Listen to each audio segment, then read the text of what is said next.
தமிழகம் முழுவதும் எடுத்திருக்காங்க. பல்வேறு மாநிலங்களுக்கு போய் அங்க இருக்கிற மற்ற காய்கறி மற்ற விஷயங்கள் எல்லாம் தெரிஞ்சுக்கிட்டு அதை நம்ம மண்ணுக்கு எப்படி கொண்டு வரணும் அப்படின்னு நடத்தினாங்க. ஒரு 10 நாளைக்கு முன்னாடி வேலூர்ல அவங்க நடத்தின வேலூர் விதை திருவிழா, அது பாத்தீங்கன்னாக்கா ஒரு 5000 பேர் உள்ள வந்து பார்த்து விதை வாங்கிட்டு போற அளவுக்கு விதையை ரெடி பண்ணணும்னா அப்ப அவங்க எவ்வளவு உழைச்சிருக்கணும். அப்படி கடுமையா அவங்க உழைச்சி அந்த பணியை தொடர்ந்து செஞ்சுக்கிட்டு இருக்காங்க. அவங்களுக்கு தேவையான சப்போர்ட்டும் தேவையான சப்போர்ட் எந்த நேரத்திலையும் விளிமியம் அறக்கட்டளையும் சகஸ்கராவும் எங்க விழாக்குழு நண்பர்களும் அவங்களுக்கு நாங்க உறுதுணையா இருந்து சப்போர்ட் பண்ணுவோம். ஏன்னா அவங்க எங்க போனாலும் பஸ் ட்ரெயின் ஒரு ஞானி வாழ்க்கை மாதிரி எங்க போனாலும் அவங்க வந்து ஒரு பஸ்ல போயிடுறது, கார்லாம் இல்ல பஸ்ல போயிடுறது, ஆட்டோல வர்றது, பஸ் ஸ்டாண்ட்ல நடந்து வரங்கிறது. எத்தனை மணிக்கு? நைட்டு 3 மணிக்கா? அதெல்லாம் நான் வந்துருவேன். எனக்கு அவங்க வரும்போது நான் பிக்கப் பண்ண ஆள் வரணும் 3 மணிக்கு சொல்றேன், நான் நடந்து வரேங்கிறாங்க. ஒரு இரும்பு பெண்மணியாவும் அவங்களை நான் பாக்குறேன். அன்புடன் வே பிரியா ராஜ்நாராயண் அவர்களை பேச அழைக்கிறோம். ஊட்டச்சத்து மிக்க காய்கறிகளை மட்டும் ஏன் மறந்தோன்னு தெரியல. ஏன்னா அதை உற்பத்தி பண்றவங்க இன்னமுமே வரவே இல்லை. அதுவும் மரபு ரக விதைகளை பயன்படுத்தி காய்கறிகளை, கிழங்கு ரகங்கள், மூலிகைகள் எல்லாத்தையுமே உற்பத்தி பண்ணி சந்தைக்கு கொண்டுட்டு வந்து புழக்கத்துல வைக்கிறதுக்கு நாம ஏன் தவறுறோம்? ஏன் விவசாயிகள் முன் வரக்கூடாது? என்ன நினைச்சிட்டு இருக்கிறாங்கன்னா, இந்த ரகங்களை எல்லாம் பயன்படுத்தினா பெருசா நமக்கு மகசூல் வராது அப்படிங்கிற ஒரு எண்ணம் நமக்குள்ள இருக்கு. அதை மாத்தி அமைங்க. ஏன்னா நானும் 2007 ஒரு எனக்கான ஒரு தோட்டத்தை தான் நான் உருவாக்க ஆரம்பிச்சேன். தற்சார்பு வீட்டு தோட்டம்ங்கிறதுல வெறும் 4 பெயிண்ட் பக்கெட்ல தான் நான் ஆரம்பிச்சேன். இன்னைக்கு 3 ஏக்கர்ல ஒரு விதை பண்ணையத்தை உருவாக்குற அளவுக்கு, முக்கியமா காய்கறி ரகங்கள், கிழங்கு ரகங்கள், மூலிகைகளுக்கான ஒரு பண்ணையத்தை உருவாக்குற அளவுக்கு முன்னேற முடிஞ்சது. அன்னைக்கு நான் வந்துட்டு அதை எடுக்கலைன்னா இந்த அளவுக்கு வந்திருக்க முடியாது. இந்த காய்கறிகள் ரகங்களுடைய தேடல் ஒவ்வொரு ஊரா பயணம் பண்ணி நிறைய ரகங்களை கொண்டுட்டு வந்து சேர்க்க முடிஞ்சது. யாரோ ஒருத்தர் வீட்டு தோட்டம் அப்படிங்கிற மாதிரி மரபு ரக காய்கறிகளை வச்சிருக்க போய் தான் இன்னைக்கு எங்களை மாதிரி இன்னைக்கு விதை தேடல்ல இருக்கிற ஆட்களுக்கு கிடைச்சது. அப்படி யாரோ ஒருத்தர் வைக்க போய் கிடைச்சது. இன்னும் வர்ற அடுத்த தலைமுறைக்கு எப்படி கிடைக்க போகுது? அந்த யாரோ ஒருத்தரா நாமளும் மாறணுங்கிறது முக்கியம்.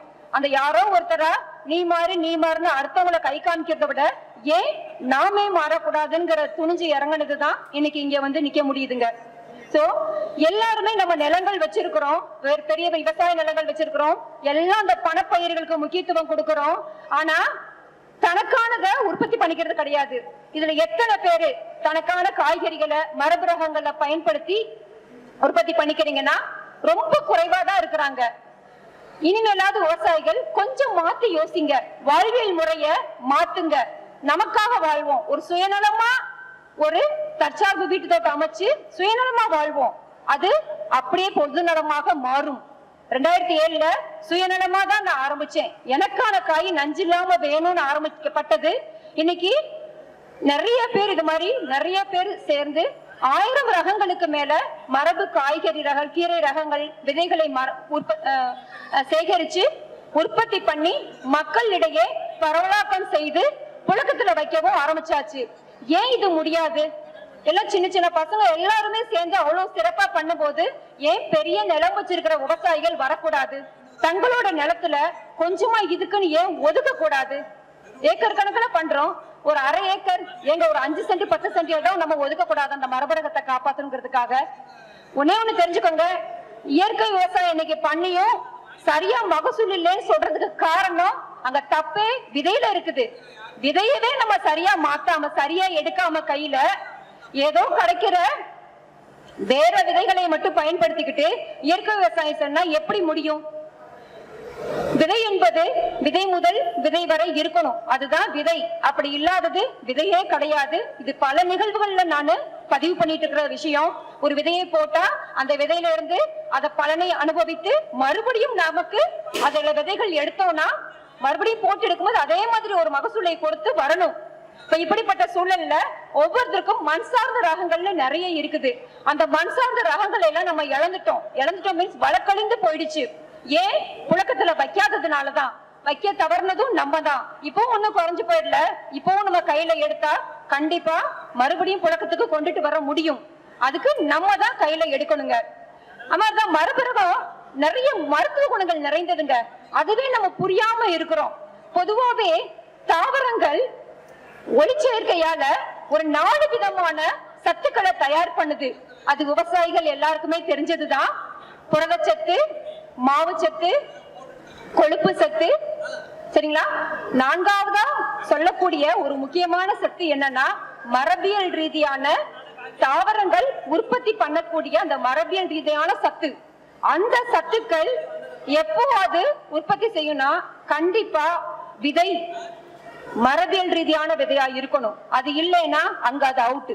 அப்ப புரிஞ்சுக்கோங்க, இன்னைக்கு இருக்கிற விதைகளை பயன்படுத்தும் பொழுது அது கிடைக்குமா அப்படின்னு நாம தான் யோசனை பண்ணிக்கணும். இது மாதிரி நிறைய முக்கியத்துவங்கள் இதுல இருக்குது. அதுவும் இல்லாம இன்னைக்கு இருக்கிற இயற்கை விவசாய சூழல்களில காய்கறிகள் உற்பத்தியுமே குறைவாதான் இருக்கு. விவசாயிகளும் இல்ல, அதே மாதிரி நிலங்களும் குறைவாயிடுச்சு. இப்படிப்பட்ட சூழல்ல கொஞ்சம் கொஞ்சம் நம்ம வீட்டு தேவைக்காவது உற்பத்தி பண்ணணும். அப்படியாவது கொஞ்சம் கொஞ்சமா உள்ள புகுத்தணும் நம்ம மரபு ரக விதைகளை. இன்னைக்கு மண் சார்ந்த ரகம் அழிஞ்சிருச்சுன்னு சொல்றோம் இல்லைங்களா? அப்போ இந்த மண் சார்ந்த ரகம் நமக்கு கிடைக்கலனாலும் இது மாதிரி நிகழ்வுகளுக்கு எல்லாம் வந்தீங்கன்னா நிறைய பேர் சொல்ற ஒரே ஒரு விஷயம் என்னன்னா, ரகங்கள் கிடைக்கல, விதைகள் கிடைக்கல, நாங்க செய்ய தயாரா இருக்கிறோம், ஆனா விதைகள் கிடைக்கலங்கிறீங்க. விதைகளுக்காக கொஞ்சமாச்சும் தேடி போகணுங்க. ஒரு விதை 2 விதைக்கெல்லாம் ஆயிரக்கணக்கான கிலோமீட்டர் பயணம் செஞ்சு அந்த விதைகளை கொண்டுட்டு வந்து சேர்த்திருக்கிறதெல்லாம் இருக்கும். அப்படி போகும்போது உங்க ஊரை சுத்தி இது போன்ற உணவு திருவிழாக்கள், இயற்கை விவசாயம் சார்ந்த நிகழ்வுகள் நடக்கிற இடத்துல எத்தனையோ விவசாயிகள் நம்பிக்கையோடு மரபு ரக விதைகளை உற்பத்தி செய்து விதைகளாகவும் காய்கறிகளாகவும் விற்பனைக்கு கொண்டு வந்திருக்கிறாங்க. இங்க பாத்தீங்கன்னா நிறைய பேர் போட்டிருக்காங்க. மரபு ரக விதைகளுக்கான விற்பனை ஸ்டால் நிறைய போட்டிருக்காங்க. இது மாதிரி சூழல்ல உங்க வீட்டு தோட்டத்துக்கு தேவையான அளவுக்கு தற்சார்பா வாழ்ற அளவுக்கு விதைகளை எடுத்துட்டு போய் நீங்களே பல மடங்கு பெருக்கம் பண்ணிக்கலாம். அப்படி இந்த மாதிரி நிகழ்வுகளுக்கு வாங்க, வந்தாதான் தெரியும்.